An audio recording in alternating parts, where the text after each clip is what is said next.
Screencast here is going to cover Chapter 9, Lesson 1, 2, and 3 in the Dreamweaver Revealed series. We're going to start by opening data file 9-1. 9-1 looks like this, and we're going to go ahead and change our zoom.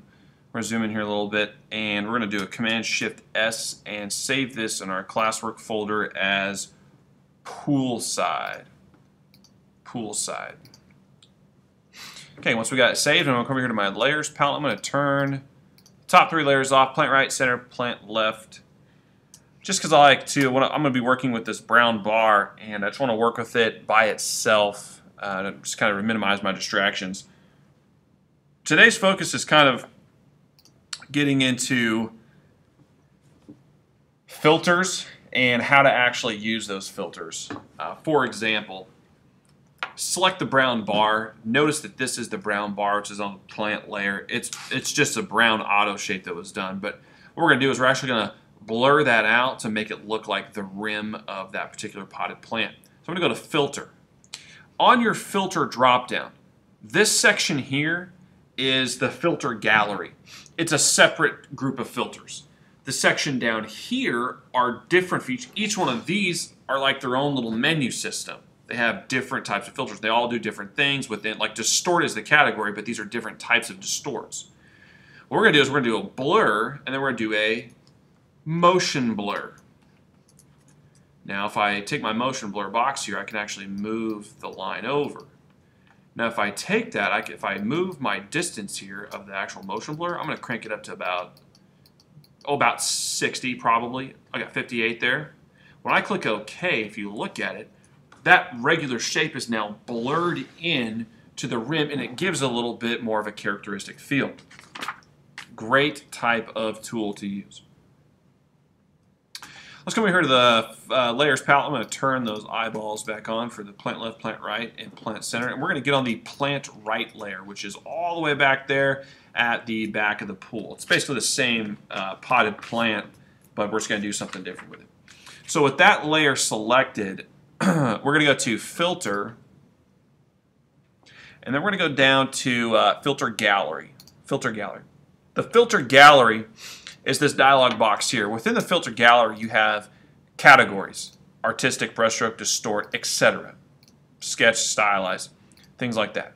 If you click on individual expansions like the artistic, and I start clicking on that colored pencil cutout, you start to see effects being applied to that particular image. Now, this is a very small image we're doing this to, but you can see you can get a little bit of something.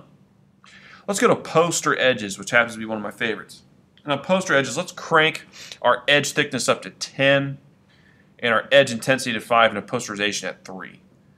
Just kind of gives it a different bit of a look. I'm going to click OK. You can now see the picture is now changed in the actual document itself. Now, while I'm here, I'm also going to change the brightness and contrast of my entire document. So I'm going to go up here to the Adjustments panel and go to Brightness and Contrast. And I'm going to crank my brightness up to about 53 and my contrast to about 20. Just make my document look a little bit brighter and a couple of spots. So what if you want to change something else? Let's go back to that plant right layer, and let's go back to Filter, Filter Gallery. This time, let's click on Smudge Stick. Notice that Poster Edges is completely removed and Smudge Stick is now applied. I'm going to leave stroke length at 1, highlight 0, and intensity at 10. I'm going to leave it. Click OK. You now have that option in the back there. So you can add and remove those filters very easy.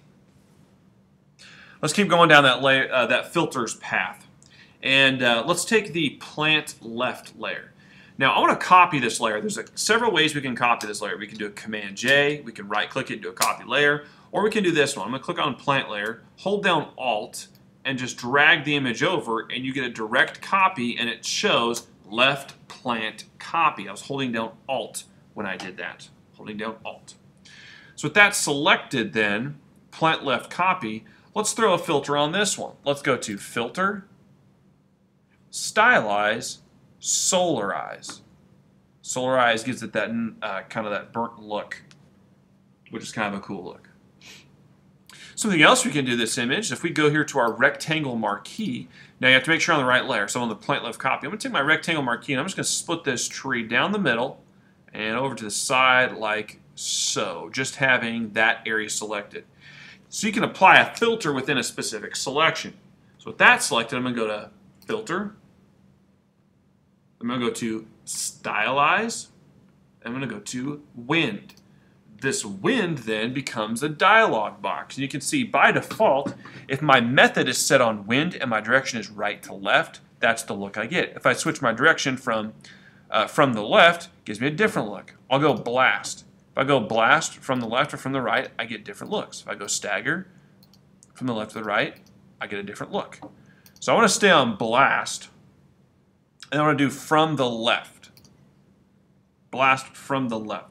Kind of just fuzzes out that and blurs that, that particular image. Click OK. I'm going to do Command D to deselect, so I no longer have that piece selected. So kind of a cool look.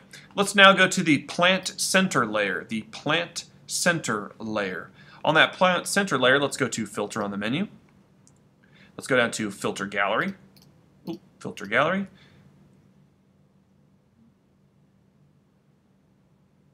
Notice that right away, whatever the last thing that was selected appears here. So there's smudge stick. If you want to add poster, I'm going to do poster edges. You can see that poster edges is there as well. I'm going to go down here to brush stroke, and I'm going to add another one here. I'm just going to kind of click around and look at what I'm doing here. Let's end up on postered edges. Do postered edge, and we'll click OK. Kind of got the same look going on there. Let's go to the plant left layer, the one that's been untouched so far. Let's click Filter, Filter Gallery, and let's leave it on postered edges and click OK. So then all three trees then have some of the look. I think we used smudge on the last one. That's okay. But I got let's see, what was that filter? Poster edges on those middle two, and then we have our solarized one that's up here. That's that copy. So that's just a way of getting into the filters. Now that is barely scratching the surface. What we're going to have to do is do a play around to figure out what can you do with each of these, because there's a huge group of filters that we haven't even looked at. That's going to conclude 1, 2, and 3 from Chapter 9.